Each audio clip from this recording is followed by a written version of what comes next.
Doctor साहब, खैबर पख्तूनख्वा और पंजाब में इंतखाबात के हवाले से सुप्रीम कोर्ट का महफूज फैसला कल सुनाया जाएगा। कल की नशिस्त में आपने कुछ अहम बातें की थी, इसी हवाले से वो हम अपनी नाज़रीन को दिखाते हैं, वापस आएंगे और प्रोग्राम का बाकायदा आगाज करेंगे। प्ले कीजिएगा।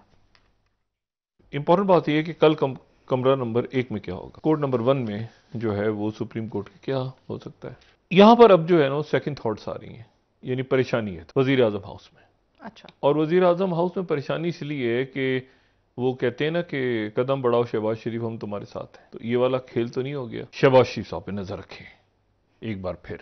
अदालती कार्रवाई का बायकॉट करना एक बड़ी आईनी और कानूनी गलती है कि आप अदालती कार्रवाई का बाइकआउट कर दें, क्योंकि चीफ जस्टिस हैं। तो अब यहां पे एक अंदेशा है कि कहीं ऐसा ना हो कि ये जो बाइकआउट है उसके नतीजे में शहबाज शरीफ साहब दबरदूज हो जाए। जो बाइकआउट है ना वो एक अजीब सी बात है कि हम अदालती कार्रवाई का, जिसमें चीफ जस्टिस बैठे हैं और बाकी जज साहबान बैठे हैं, वजीर आजम साहब को, वजीर आजम के करीब के लोग बता रहे हैं अब खुद कि ये बाइकआउट का फैसला दुरुस्त नहीं था। अच्छा। और वहां जाके दलाइल हमें देने चाहिए थे, हमें इंसिस्ट करना चाहिए था, फुल कोर्ट पे हमें बात करनी चाहिए थी पूरी। अगर हम बाइकआउट ही कर गए सारे के सारे, कोई गया ही नहीं सुबह, जब बाइकआउट ही हो गया तो अब तो वो वन साइडेड आके और हम घरों में बैठे हैं सारे। तो ये क्या हुआ, मतलब ये क्या हुआ।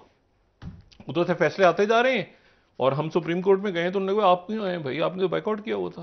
तो मीडिया लग जाएगा ना पीछे, आप क्या यहां पर क्यों आए भाई। तो ये बाइकआउट वाला फैसला जो है ना ये गले पड़ गया। चीफ जस्टिस आप सरप्राइज भी दे सकते हैं। ये भी हो सकता है कि वो 3 रुकनी बेंच हो और ये भी हो सकता है कि वो बेंच मतलब उनके पास है, दोनों चीजें उनके पास है। जी डॉक्टर साहब। देखिए जी, कोई अच्छा तो नहीं है जो कुछ हो रहा है मुल्क में इस वक्त, और ना उस पर किसी भी तरह से किसी खुशी का इजहार किया जा सकता है। उसकी वजह ये है कि अदारों का टकराव, तसादुम, ये अदम इस्तेकाम को मजीद बढ़ाएगा और बढ़ा रहा है। बहुत अच्छा होता कि ये मामला जो हैं ये खुश असलूबी से तय हो जाते। बिल्कुल। कोई भी बेंच होता, किसी भी तरह से इलेक्शंस की तरफ जाते, आइन और कानून को सामने रखते, बाकी इश्यूज को सामने रखते। ये वक्त दिया था दरमियान में अदालत ने कि आप आपस में रब्ते करें, पॉलिटिकल फोर्सेस बैठें, वो नहीं बैठ सकें। ये मामला पहले अदालत में ही, ये सियासी मामला को अदालत में ही नहीं जाना चाहिए था। फिर अदालत के अंदर एक अंदरूनी मामला हमें सामने देखने में नजर आए। इंतहाई काबिल एहतराम उमर अता बंदियाल साहब और इंतहाई काबिल एहतराम फ़ाइज़ ईसा साहब, जैसे फ़ाइज़ ईसा साहब। और जाहिर है कि एक हिस्ट्री है इसके पीछे कि जब रेफरेंस आया था फ़ाइज़ ईसा साहब के ख़िलाफ़, जो कि मुकम्मल तौर पे बाद में, जिसमें कोई दमखम नहीं था, और जिसको इमरान खान साहब ने रियलाइज़ किया कि मीटिंग में तो, कैबिनेट में तो वो था ही नहीं, वो बस कहा गया, कहाँ से कहा गया वो हर एक को बताया, फैज़ाबाद धरने से उसका ताल्लुक था। और जाहिर है कि फैज़ साहब, जनरल फैज़ चाहते थे कि वो रेफरेंस आए। बाजवा साहब भी चाहते थे या नहीं चाहते थे मैं नहीं जानता, लेकिन फैज़ साहब तो ज़रूर चाहते थे। अब बहरहाल वो बात आई गई हो गई, लेकिन वो जो तल्ख यादें हैं वो फिर आगे तकसीम बढ़ती गई, चलती गई, ज़ातियात आ गई। अच्छा, ऐसी कोई बात नहीं है जिसको हम हमारी अदालती तारीख में किसी अच्छे तनाजुर में याद रखा जाएगा, वो जो भी कुछ वो हुआ। अच्छा, लेकिन चीफ जस्टिस जो है वो चीफ जस्टिस हैं और वो उमर अता बिल्कुल। बंदयाल साहब हैं। और उमर अता बंदयाल साहब जो हैं उन्होंने किसी भी किस्म का दबाव नहीं दिया। इस दौरान कोशिश हुई, जो कल भी मैंने बात की थी कि मुलाकातें हुई जज साहिबान की, सब कुछ हुआ, लेकिन वो उमर अता बंदयाल साहब जो हैं वो अपनी जगह पे, वो अपने बेंच के साथ बैठे सुबह। हुकूमत यहाँ पे गलती कर गई, जो मैंने कल बात की थी कि ये सेकंड थॉट आ रही है कि जी बाइकआउट करना मुनासिब था या नहीं था। क्योंकि आज तो देखें बड़े कदावर वकला, अकरम शेख साहब सीनियर वकील और बड़े, एक उनकी सुप्रीम कोर्ट बार के सदर हैं और इंतहाई, मैं तो, वो मेरे वकील भी रहे एक मुकदमे में एक मुकदमा जो जब पाकिस्तान के तमाम टीवी चैनल्स पर पाबंदी आयद हो गई थी, मीडिया सही। बंद हो गया था, ठीक। तो उस वक्त अकरम शेख साहब ने जो है वो मैं अदालत सुप्रीम कोर्ट ऑफ पाकिस्तान में अकरम शेख साहब गए थे, और उसके बाद फिर चैनल्स के ऊपर से ये जो केबल वेबल और ये सारे बंद होना शुरू हो गए। तो उस वक्त ये 2007-8, तो अकरम शेख साहब ने वहाँ पर जो है वो काफ़ी मदद की थी, मेरी ज़ाती हैसियत में भी और चैनल्स की भी। तो अब अकरम शेख साहब, फिर उसके बाद फारूक नाइक साहब तो चेयरमैन सेनेट भी रहे हैं और जाहिर है कि एक पीपल्स पार्टी के कदावर वकील हैं। और फिर उसके बाद जो हैं वो इरफान कादिर साहब इलेक्शन कमीशन की तरफ से। और तो ये तमाम जो शख्सियात हैं ये वहाँ पर आज गए और इन्होंने कहा कि जी हमें सुना जाए, लेकिन चीफ जस्टिस साहब ने कहा आपने तो बाइकआउट कर दिया है।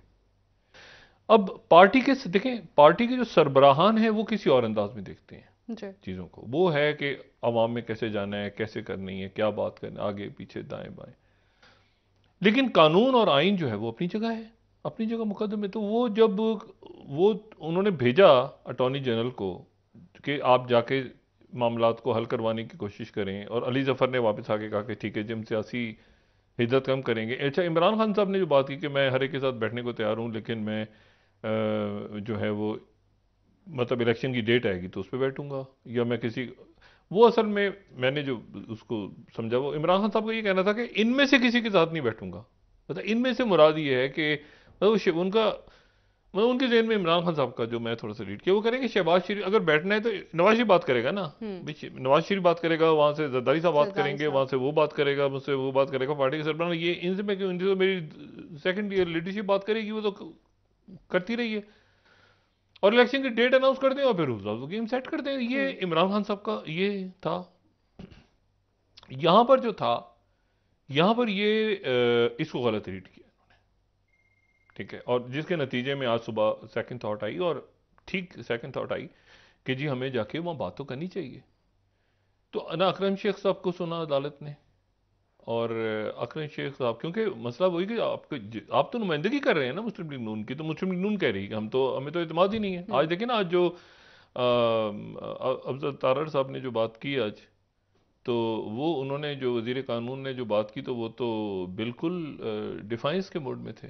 मतलब उन्होंने तो खड़े होकर, मतलब बात ये है ना कि हर कोई अपनी ज़ात में, मतलब तारड़ साहब हैं वो वजीर कानून है, लेकिन मसला ये है कि वो बस वो चूंकि उन्होंने अदालत को कम देखना है, और उन्होंने चाहे हुकूमत गिर जाए बन जाए आगे पीछे दाएं, उनका तो कुछ नहीं जाए।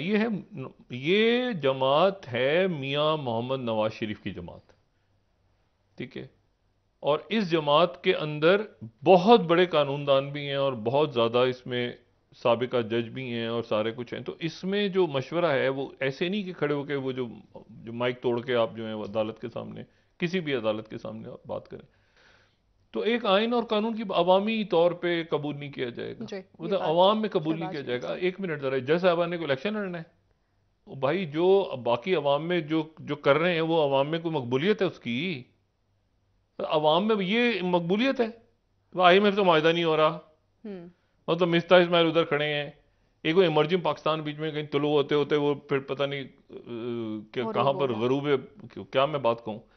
अब बात ये है कि ये यहाँ पर इस तरह जो ये इस तरह थोड़ी मुल्क, इस तरह थोड़ी मामला चलते हैं। तो ये इनको हुकूमत की जिम्मेदारी थी ना, इसको देखें, हुकूमत की जिम्मेदारी है कि आप स्मूथ लेके चलें मामलात को। अब हुकूमत को चीटी मिलने का सर मारो दीवार से और निकल जाओ, कोई हमें तो काम नहीं करने दिया गया, और इस तरह की कोई चीज बना के।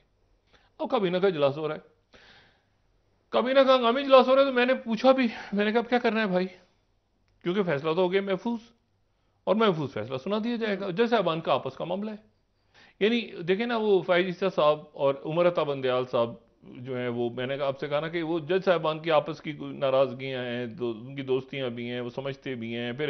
फिर देखिए, दो किस्म के हमारे यहाँ पे आते हैं। मैं तो अदालत के बारे में ज़्यादा बात नहीं करना चाह रहा, लेकिन वो जज साहबान जो मतलब एक होते हैं कि जो हाई कोर्ट के चीफ जस्टिस रहे हों और वो सुप्रीम कोर्ट में आ जाते हैं। तो जो हाई कोर्ट के चीफ जस्टिस आते हैं सुप्रीम कोर्ट में, तो वो उनका जो वो फिर ज़रा ज़्यादा उन्होंने प्रेशर्स लिए होते हैं, क्योंकि वो हाई कोर्ट्स के चीफ जस्टिस रहे हैं पहले। अतर मिनल्ला साहब जैसे गए हैं, फायज ईसा साहब हैं, और हैं बहुत सारे।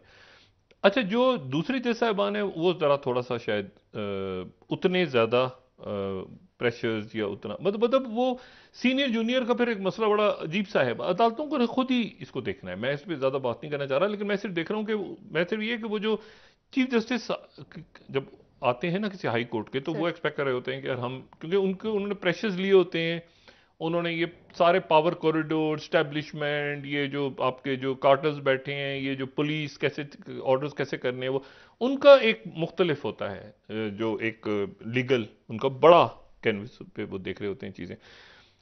जो बाकी सीनियर जैसे साहबान होते हैं वो भी सीनियर होते हैं, लेकिन उनका एक डिफरेंट होता है अंदाज। तो वो शायद ये भी वजह बनती है आपस में कभी कभी सीनियर जूनियर के दरमियान कोई मामला आता है। ये अदालतों ने खुद देखना है, मैं इससे ज्यादा बात नहीं करना चाह रहा। लेकिन दो बातें अब होने जा रही हैं। एक तो ये कि फैसला जो है वो हुकूमत के दिमाग में ये तय हो चुका है कि फैसला उनके खिलाफ खिलाफ आ सकता है। आ सकता ही नहीं, आ रहा है। अच्छा जी, उनके खिलाफ ही आ रहा है ना, उनको सुना ही नहीं आज। ये तो है। और वजारत खजाना की तरफ से भी उन्होंने कहा कि इतने पैसे वैसे कम करवा के आप करवा सकते हैं, कोई रास्ता निकालें। वजारत दिफा का भी चला गया होगा उनके पास जवाब, क्योंकि उन्होंने कहा कि आप, क्योंकि फैसला महफूज हो गया तो यकीनन उनकी राय को देख लिया होगा। उन्होंने कहा इन कैमरा हम सुन लेंगे, रिजर्व्स कितने हैं, क्या रिजर्व्स को बुलाया जा सकता है इलेक्शन की मामलत के लिए। जो भी हुआ, यहां से दलाइल नहीं गए। ये जो मैंने बात की ना, कल मैंने बात की थी कि बाइकआउट नहीं करना चाहिए था, वो बाइकआउट का बस वो थोड़ा सा, वो मेरे ख्याल से ये माहिरीन कानून चूंकि नहीं बैठे थे ना उस इजलास में, सरबराहान का इजलास बैठा था, उन्होंने कहा नहीं करते, तो वो फिर माहिरीन कानून ने मशवरा दिया कि ये आप क्या करें। जो मेरे पास, जो मेरा अंदाजा है, ये बाइकआउट, ये कभी जैसा, ये जितने वो ये जो सीनियर वकला हैं, ये कभी कह नहीं सकते कि अदालत का बाइकआउट कहाँ, कैसे कहेंगे आप? ठीक है ना। मतलब एक आदमी को कत्ल के इल्जाम में पकड़ लिया है पुलिस ने, उसको मुकदमा चल रहा है, तो उसका कोई वकील ही ना हो, और दूसरी तरफ से कहा जाए ये कातिल है, और उधर से कहे हम तो बाइकआउट कर दो, फांसी लगा दो इसको, तो इसके पास कोई है ही नहीं कोई इसका ना, ये खुद भी अपने आप को नहीं डिफेंड कर रहा। तो डिफेंड तो आप करते हैं ना अपने केस को। तो इनका बाइकआउट का फैसला अजीब फैसला था। अच्छा खैर वो हो गया। इन्होंने फिर दिन में कहा वजीर आजम साहब ने कि बाइकआउट का नहीं, अदम एतमाद का जुमला इस्तेमाल किया था फलाना ने कहा, लेकिन अब रह गए चंद घंटे। और अब दो बातें काबीना में डिस्कस हो रही, ये हो सकती हैं। अब इजलास शुरू हो गया होगा। एक नुकाती एजेंडा है, हंगामी इजलास बुलाया शहबाज शरीफ साहब ने, और वो ये है कि एक तो ये है कि फैसले को तस्लीम नहीं किया जाए, जो भी फैसला आए उसको तस्लीम ना किया जाए।